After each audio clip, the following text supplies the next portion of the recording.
আসসালামু আলাইকুম everyone, welcome to a new blog. নতুন বছরে নতুন একটা ব্লগ নিয়ে চলে আসছি আপনাদের কাছে। আজকের ব্লগটা অনেক ইন্টারেস্টিং, কারণ আনিবাকে নিয়ে ফার্স্ট টাইম ওর দাদার বাড়ি আসছি আমরা গ্রামে। সকাল 8:30টায় আমরা বাসা থেকে বের হলাম, যদিও আমাদের 8টায় বের হওয়ার কথা ছিল, বাট বাঙালি ফ্যামিলি কখনো টাইম মতো কখনো বের হতে পারে না। সব কাজ গুছিয়ে বের হলাম। আব্বু অলরেডি বাড়িতে, সো আমরা আজকে যাচ্ছি আব্বুকেও নিয়ে আসবো। আনিবা গাড়িতে ঘুমিয়ে গেছে, ব্রেস্ট ফিডিং করছে মাশাল্লাহ এখনও। আর এত বেশি রোদ, আমি আম্মুর একটা ওড়না দিয়ে রেখেছি আনিবার মুখের উপরে। আমরা 4 সিজনস আসছি, আমাদের বাড়ি আসার পথে 4 সিজনস পরে। আনিবা এখানে এসে মহা খুশি, কারণ সে গাড়িতে লম্বা একটা ঘুম দিয়েছিল, আর এই ঘুম দেওয়ার কারণে তার একদম মাইন্ড ফ্রেশ, সে দৌড়াদৌড়ি করছে। ইভেন সে তার দাদিমাকে সব দেখাচ্ছে, এদিকে এটা আছে ওদিকে ওটা আছে, কারণ কিছুদিন আগে আমরা এখানে এসেছিলাম কক্সবাজার যাওয়ার পথে। 4 সিজনসের ওয়াশরুম থেকে পিছনে খুব সুন্দর ধান ক্ষেত দেখা যায়। আনিবা এখানে আসলে মহা খুশি হয়ে যায়, কারণ সে এরকম ওপেন স্পেস দেখতে পায়, পাখি দেখতে পায়। এখনও সে আমাকে ওর দাদিমাকে পাখি দেখাচ্ছিল। এখানে অনেক টাইপের পাখি উড়াউড়ি করছে, সে খুবই খুশি। দাদিমাকে দেখাচ্ছিল এদিকে পাখি। কাদের বউ, কি সুন্দর। আমরা সকালে যেহেতু ব্রেকফাস্ট করে বের হই নাই, তাই আমরা 4 সিজনসে এসে পিৎজা নিলাম, চা নিলাম, এবং আমরা রিল্যাক্স হয়ে বসে বসে খাচ্ছিলাম। বাড়িতে তো চলেই আসছি অলমোস্ট বলা যায়। খাওয়ার পর আনিবা আরও কিছুক্ষণ দৌড়াদৌড়ি করছিল। ও আসলে খোলা জায়গা পেয়ে খুব খুশি হয়, সবসময় এরকম খোলা জায়গা যেহেতু পায় না। শহরের বাসাগুলোতে এই একটা সমস্যা, তেমন খোলা জায়গা থাকে না। আনিবাকে এখন দেখেন, সে দৌড়াদৌড়ি করে এদিক ওদিক করছে। সে এখনো আইডিয়াই করতে পারে নাই সে কোথায় যাচ্ছে, কারণ ওর কখনো গ্রামের বাড়ির এক্সপিরিয়েন্স হয় নাই। আসলে গত বছর শীতকালে খুব বেশি ঠান্ডা পড়েছিল, আনিবাও ছোট ছিল, আর গরমকালে তো প্রচণ্ড গরম থাকে, ওর ঘেমে ঠান্ডা লেগে যাবে ভয়ে আর আসা হয় নাই। ব্রেস্ট ফিডিং বেবির সুখ দেখেন মাশাল্লাহ, রাস্তাঘাট যেখানে সেখানে তার খাওয়া। আর সে যখন খাওয়ার সময় আমার দিকে এভাবে তাকিয়ে থাকে, আমার এত মায়া লাগে দেখতে। আজকে প্রচণ্ড রোদের কারণে আনিবা ঠিকমতো তাকাতেও পারছিল না। আমি পুরা রাস্তা আনিবার মুখের উপর একটা ওড়না ধরে ধরে নিয়ে আসছি। এখনও অনেক রোদ পড়ছে। আমরা বাড়িতে চলে আসছি, বাড়ির যে চিকন রাস্তা ওখানে ঢুকে গেছি। আনিবাকে দেখেন রোদে চোখের মধ্যে বেচারি হাত দিয়ে রাখছে, বাট অনেক ভালো লাগছে। অনেক বছর পর বাড়িতে আসতেছি, আনিবা হওয়ার পর তো আর আসেই হয় নাই। এখানে আব্বু দাঁড়িয়ে আছে আমাদেরকে রিসিভ করার জন্য। আনিবা তো মহা খুশি দাদাকে দেখে। গ্রামের বাড়ির এই জিনিসটা আমার এত সুন্দর লাগে, যেখানে সেখানে মোরগ মুরগি আর সব দিকে এত সবুজ থাকে। এখানে ছোট ছোট কুকুরের অনেকগুলো বাচ্চা আছে। আমরা আজকে আসলে মেইনলি আসছি আব্বুর একটা ফ্রেন্ডের বাসায়, আমাদের দাওয়াত ছিল, ওখানে আমরা আসছিলাম। এটা আমরা আব্বুর ফ্রেন্ডের বাসায় আসছি। আনিবাকে দেখেন, সে হাঁস মুরগি দেখে এত খুশি। এখানে মোরগ দেখা যাচ্ছে, এবং এই মোরগটা আমাদেরকে দেখে ভয়ে একদিকে দৌড় দিয়েছে, কারণ আনিবা শুধু ধরতে চায়। এখানে একটা ছোট পুকুরের মতো আছে, এখানে অনেকগুলো রাজহাঁস রোদ পোহাচ্ছিল। আমরা এরপর আমাদের বাড়িতে গেলাম। এখানে একটা পুকুর কাটছে আব্বু মেইনলি এইসব কাজের জন্যই বাড়িতে আসছিল। আমরা সব দেখছিলাম। এর মধ্যে আবার একটু গাড়ি রাখার জায়গা সমস্যা হওয়ার কারণে আমরা তাড়াতাড়ি চলে গেছি। আমার খুব আফসোস লাগছিল, আসলে আমি এই জায়গাটাতে 2 মিনিটও দাঁড়াতে পারিনি। দেন আমরা চলে যাচ্ছি আমাদের বাড়িতে। এখানে আমার দাদি শাশুড়ির বাড়ি আছে, দাদি এখানে থাকতো। দাদি মারা গিয়েছে গত 2 বছর আগে। এখানে চাচারা থাকে এখন। আনিবা বাড়িতে ফার্স্ট টাইম পা রাখছিল, তাই এটা আমি একটু ভিডিও করেছি। হাড়ভাঙের মেয়ে হাড়ভাঙের মাটিতে পা রেখেছে। এরপর এই দিকটা আপনাদেরকে একটু দেখাই। এখানে দাদা দাদি শাশুড়ির কবর আছে। আনিবাকে আমি দেখাচ্ছিলাম এখানে বড় আব্বা বড় মার কবর। তারপর আনিবা ওর পাপার সাথে হাঁটাহাঁটি করছিল। আব্বু আম্মু ওই সাইড দিয়ে হেঁটে হেঁটে আসছে, যেদিকে পুকুরটা আপনাদেরকে দেখিয়েছি। আব্বু আম্মু ওখানে আরেকটু ছিল, আমরা গাড়ি নিয়ে বাড়িতে চলে আসছি। দেন আনিবার অবস্থা দেখেন, সে বাড়িতে এসে বাড়ির মেয়ে হয়ে গেছে, গ্রামের মেয়ে যাকে বলে। আমার হাজব্যান্ড ওকে বলছিল মা চলো চলো ঘরে চলো, বাট আমার মেয়ে কিছুতেই ঘরে যাবে না। আমার মেয়ে বাড়িতে এসে পুরা গ্রামের মেয়ে।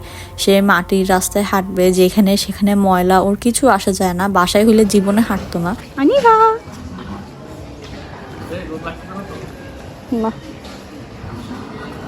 এই বাসাটা আমার দাদি শাশুড়ি ছিল। এই বাসায় এখন চাচা শ্বশুররা থাকে।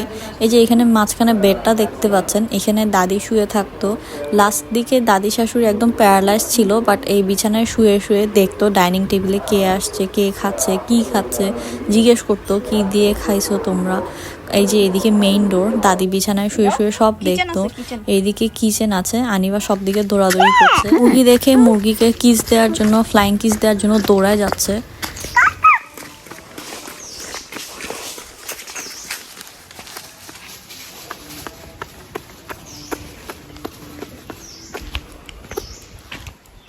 আনিবা যেটা করছে সেটা হচ্ছে ফ্লাইং কিস দিচ্ছে মুরগিদেরকে। আপনারা দেখলে হয়তো বুঝতে পারবেন না, তাই বললাম। এই কিচেনটা দেখাই, এটা আমার দাদি শাশুড়ির কিচেন। দাদি যখন ছিল এখানেই রান্না করতো, চাচিও এভাবেই করে। আমরা চলে আসার সময় মসজিদের সিন্নি দিয়েছিল, ওইটা আবার দিতে আসলো আমাদেরকে। আমরা এখন কোন ভাষায় কথা বলে, কি বলে বুঝো, কোন ভাষায় কথা বলতেছে? চিটেঙ্গা বলে, চিটেঙ্গা। আমরা এখন আবার আব্বুর ফ্রেন্ডের বাসার ওখানে চলে আসছি। অনেক রাজহাঁস এখানে, আঙ্কেল অনেক রাজহাঁস পালে এবং আনিবাকে দেখে এগুলো সব ভয় অন্যদিকে দৌড় দিয়েছে, কারণ আনিবা হচ্ছে মাস্তান টাইপের অবস্থা। এখানে এসে ও সব হাঁসগুলোর পিছে পিছে দৌড়াচ্ছে, ও কোনো ভয় পায় না, কিচ্ছু না। হাঁসগুলো বরং উল্টা ওকে দেখলে ভয় পায়, এরকম একটা অবস্থা। সে কোনো কিছুতেই ভয় পাচ্ছে না, ডানে বামে দেখে না, সোজা দৌড় দেয়। বাট হাঁসগুলোকে আমার এত সুন্দর লাগছিল, মাশাল্লাহ। এগুলো নাকি বাবলু আঙ্কেল খাওয়ার জন্য রেখেছে। বাট আঙ্কেলের এই জায়গাটা আমার অনেক পছন্দ হয়েছে, অনেক সুন্দর। আনিবা তো অনেক এনজয় করেছে, আর সে ওখান থেকেও কিস দিচ্ছে দাঁড়ায় দাঁড়ায়। এই সাইডে হচ্ছে অনেকগুলা ছোট ছোট ডগির বাচ্চা দিয়েছে। আমরা এখন লাঞ্চ করতে চলে যাব। আঙ্কেলের বাসাটাও নতুন, এখানে হচ্ছে হাঁস মুরগির জন্য ঘরটো রেডি করছিল, গাছ লাগানোর জায়গা রেডি করছে। আনিবাকে নিয়ে আমরা গ্রামে এসেছি, মানে আমাদের জন্য দিনটা অনেক স্পেশাল ছিল, স্পেশালি আনিবার জন্য। সে এত খুশি হয়েছে সবকিছু দেখে, আপনারা দেখতেই পাচ্ছেন সে কিভাবে ডাকছে হাঁস মুরগি সবগুলোকে। আবার বলছে ওরা পানি খাবে, ওরা কিভাবে পানি খায় সেটাও দেখছে। বাচ্চাদেরকে মাঝে মাঝে আসলে গ্রামের বাড়িতে নিয়ে আসা উচিত, গ্রামের পরিবেশ দেখানো উচিত, সব কিছু দেখানো উচিত। এই যে ন্যাচারাল জিনিসগুলো, এগুলো তো টাউনে কখনোই আমার মেয়ে দেখতে পায় না। অনেকেই আছে অনেক প্রাউড ফিল করে আমার বাচ্চাদেরকে কখনো গ্রামে নিয়ে যায়নি, গ্রাম কি আমার বাচ্চা চিনেই না। এটা আসলে প্রাউড ফিল করার মতো তেমন কিছু বলে আমার মনে হয় না।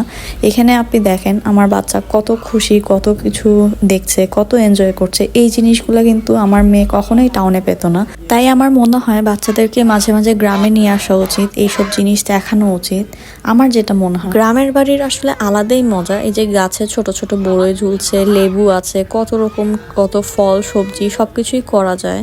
বাড়ির মজাই ডিফারেন্ট। এখানে বাবলু আঙ্কেলের বাসায় আমাদের জন্য অনেক আইটেম রান্না করেছে। আঙ্কেল ঢাকায় থাকে, ঢাকা থেকে বাড়ি আসছে, তখন আব্বু বাড়িতে আসছে। উনি বললো আমাদের সবাইকে ওনার বাসার দাওয়াত। তো আমরাও গেলাম খেতে, মাশাআল্লাহ। আনিবাকে দেখেন গ্রামের বাড়ির পানি খাচ্ছে ফার্স্ট টাইম। ও টিউবওয়েলের পানি এই প্রথম খেয়েছে। ও খুবই খুশি এবং ওর দাদার সাথে খুব সুন্দর একটা মোমেন্ট ছিল এটা, আমি ভিডিও করে রেখেছি। মাশাআল্লাহ আব্বু ওকে দোলনায় বসে ছবি তুলছে। আনিবা খুব এনজয় করছিল আসলে। আমরা যখনই ওকে বলছি মা বাসায় যাব, ও সাথে সাথে না না শুরু করে, মানে ও কোনোভাবেই বাসায় আসতে চাচ্ছিল না। আর এইসব দেখেই আমার মনে হয়েছে বাচ্চাদেরকে আসলে মাঝে মাঝে গ্রামের বাড়িতে নিয়ে আসা উচিত। আনিবাকে দেখেন এখানে সে মহা খুশি। বাড়ি থেকে আসছি অলমোস্ট 1 মাসের মতো। আনিবা এখনো বাড়ির সব ভিডিও দেখে এবং খুবই পছন্দ করে। এখানে মুরগির ছোট ছোট কিছু বাচ্চা ছিল, দেখে তো আনিবা অবাক। আস্তে আস্তে মা, আস্তে।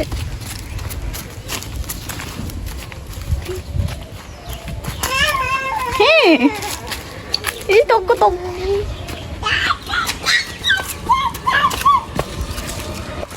আস্তে মা, আস্তে আস্তে।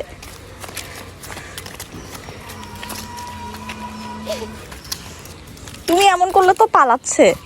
আনিবা বাড়িতে এসে কি করেছে তার কাণ্ড কারখানার কিছু আপনাদেরকে ফুটেজ দেখাইলাম। সে এখন হচ্ছে দাদিমার সাথে দোলনায় বসে দোল খাচ্ছে। সবাই আসলে অনেক এনজয় করছিলাম, যেহেতু শীতকাল একটা ভাব আছে। আমরা যখন বাড়িতে গিয়েছিলাম তখন ঠান্ডা ঠান্ডা ভাব ছিল, এখনের মতো অতিরিক্ত ঠান্ডা ছিল না, কারণ তখন ডিসেম্বরের ফার্স্ট উইক ছিল আমরা যখন বাড়িতে গিয়েছিলাম। আর আমাদের বাড়িতে যাওয়ার প্ল্যানটা হুট করেই হয়েছিল। আব্বুর ফ্রেন্ড ঢাকা থেকে এসেছে, আব্বু বাড়িতে ছিল, আঙ্কেল বলল আমাদের সবাইকে বাড়িতে যেতে, ওনার বাসায় দাওয়াত। তো এইভাবেই হঠাৎ করে আমাদের যাওয়া হয়েছে। বাট আমরা এই সময় বের হয়ে যাচ্ছিলাম, চিটং এর জন্য রওনা দিচ্ছি, কারণ শীতকাল এখন, রাস্তায় কুয়াশাও। তাই আমরা চাচ্ছিলাম দিনের আলো থাকতে থাকতেই যেন আমরা গ্রামের সাইডটা পার হয়ে চলে যাই, কারণ কুয়াশা থাকলে ড্রাইভ করতেও অনেক প্রবলেম হয়। কাছে রাখতে চাই আপনজনকে। তখন আমি বললাম দাদাকে বাড়িতে রেখে যাই, না নিয়ে যাবে দাদাকে সাথে করে। গাড়ি থেকে নামছো, পেছন ফিরে ফিরে দেখতে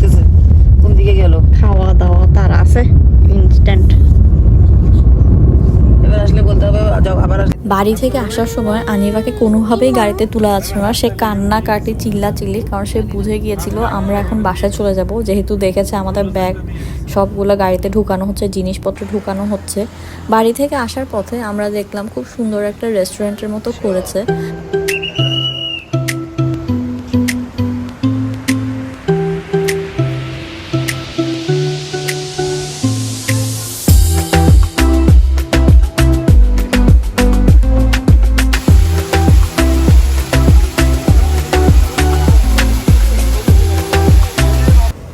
আনিভাকে দেখেন, তার আবার হাঁটাহাঁটি শুরু হয়ে গিয়েছে। রেস্টুরেন্টটা আসলে আমরা লাস্ট 4 মাস আগেও হচ্ছে কক্সবাজার গিয়েছিলাম, তখন আমরা দেখি নেই, নোটিস করি নাই। দেন পরে এখানে যারা কাজ করে ওদের সাথে কথা বলে জানতে পারলাম এটা হচ্ছে বেশি দিন হয় নাই, 2.5 মাস আগেই ওপেন হয়েছে। ভিতরটা খুব সুন্দর, জুস, আইসক্রিম, ফাস্টফুড সব কিছুর জন্য আলাদা করে সেকশন করেছে। অনেক টাইপের হচ্ছে আইসক্রিম ছিল ওখানে, বাট আমি জানি না এখান থেকে কে আইসক্রিম জুস খাবে, কারণ সবাই এখানে কক্সবাজার আসা যাওয়ার পথেই হয়তো থামবে। আনিবার অবস্থা দেখেন, সে খুব সুন্দর করে পুতুল টুতুল নিয়ে বসছে। এখানে একটা গিফট কর্নারও আছে, আনিবাকে নিয়ে আমি এখানে হাঁটছিলাম, বাট ভয় লাগছে যদি সে আবার কোনো পুতুল পছন্দ করে বসে তাহলে তো আবার সমস্যা। কি সুন্দর। যেটা ভয় পাইছি সেটাই হলো আনিবা বাঘের বাচ্চা একটা কোলে নিয়ে বসে আছে। আমি হচ্ছে আনিবাকে তার পাপার কাছে দিয়ে ওয়াশরুমে আসছি। ওদের ওয়াশরুমটা খুবই নিট অ্যান্ড ক্লিন, আমার খুব পছন্দ হয়েছে। যেহেতু একদম নতুন করা, তাই ওদের খুব সুন্দর হাইজিন মেনটেন করেছে। অনেক বড় বড় অ্যাডজাস্টার ফ্যান দেওয়া, যেন কোনো রকম বাজে স্মেল না থাকে। আর ওদের এখানে হাত ধোয়ার জন্য বাইরেও আলাদা করে স্পেস আছে, এক সাইডে জেন্টস টয়লেট, একদিকে লেডিস টয়লেট। আবার এখানেও কিছু মিরর দিয়ে সিঙ্কের মতো দিয়েছে, যেন সবাই এখানে হাত ধুতে পারে। খুব সুন্দর করে করেছে, বিশাল একটা স্পেস নিয়ে। ওদের রেস্টুরেন্টটা অনেক বড় একটা ওপেন স্পেস, পিছনে আবার নাকি কমিউনিটি সেন্টারও আছে। আনিবাকে দেখেন, সে কোক খাচ্ছে। আমার মেয়ে হচ্ছে কোক খাওয়া কোনো মতেই থামায় না। এটা আর কখন কিনলা? আমি ওয়াশরুমে গেছি, এর মধ্যে তুমি পুতুল কিনছো মা? এই 2টা পুতুল বাসা থেকে নিয়েছে, এই টার্টলটা কিনেছে। এই হচ্ছে আমার মেয়ের কাণ্ড কারখানা, পুতুল দেখলেই তার একটা কিনতে হবে। আনিবার অবস্থা দেখেন, সে বাসা থাকলে কোনোভাবে কোনো কিছু খায় না, এখন রাস্তাঘাটে মাশাআল্লাহ যেটাই দিই সেটাই খাচ্ছে। আনিবা মহা খুশি। ওকে নিয়ে আমি একটু বাইরে হাঁটাহাঁটি করছিলাম, আব্বুরা ভিতরে খাওয়া দাওয়া করে ফ্রেশ হচ্ছিল, ওয়াশরুমে যাচ্ছিল সবাই। আমি এই ফাঁকে আনিবাকে নিয়ে একটু বের হলাম। আব্বুজি দুপুরের ওষুধ খায় নাই, আব্বু সবসময় এটা ভুলে যায় বাইরে আসলে। তো আমরা হচ্ছি সবাই দাঁড়ায় আছি, আব্বু ওষুধ খাচ্ছে। খাওয়া দাওয়া পুতুল কিনছো? তুমি এটা কিনছো বাড়িতে এসে? হারবাং এসেও পুতুল না বলতে না, আবার কি বাড়িতে ভালো লাগছে? ভালো লাগে নাই? আল্লাহ, আল্লাহ, এত বড় হাঁস হাঁস দেখেছো না? হাঁস হাঁস কি করলো?